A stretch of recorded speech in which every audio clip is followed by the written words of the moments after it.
Shalom and welcome to this week's edition of the Rabbi's Ramblings. Hope you had a fantastic week. This week's parasha of Pekudei gives us an accounting of all the materials that were contributed by the Jewish people toward the building of the Mishkan. In fact, even though we've been talking about this for a few weeks now, this is the last Torah portion in the book of Exodus, the Chumash of Shemais, and with it we conclude the conversation of the construction of the Mishkan, of the home for Hashem, the tabernacle in the desert. Now, when it comes to the items that were contributed, there were many different materials that were contributed. Gold, silver, copper, some other materials that were used for the roof, and also, of course, wood for the walls, and so on.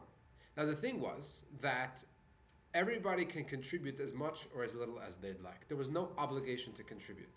It wasn't a building campaign where everybody has to give. That is with the exception of one object.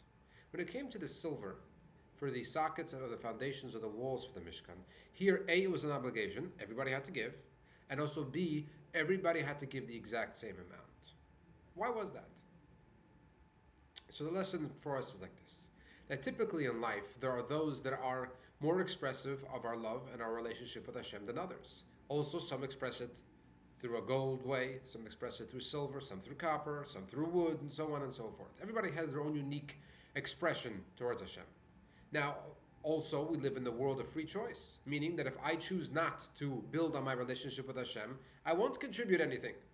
The thing is, though, that there's one exception to this, and that is the foundational bond that we have with Hashem.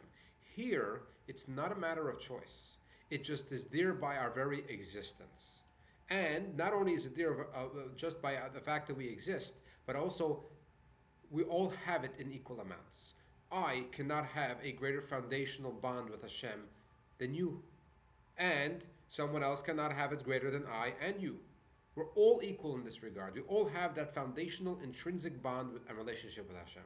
Now, once we have that foundation, our individual personality and choice comes into play where we choose how to express that bond, or not. But that's where the personal individuality comes out. But the foundational bond with Hashem is something that we all have, and we all have in equal amounts. So this is important to remember in some days when we don't feel like we have that relationship with Hashem. We don't feel connected. We need to remember that there's always that silver socket. There's always that half a coin that each one of us had to give. That intrinsic foundational bond and relationship with Hashem. And then once we're reminded of that, we can continue to expand on that with our own personal individuality. Remember, you matter, so make a difference. Shabbat Shalom.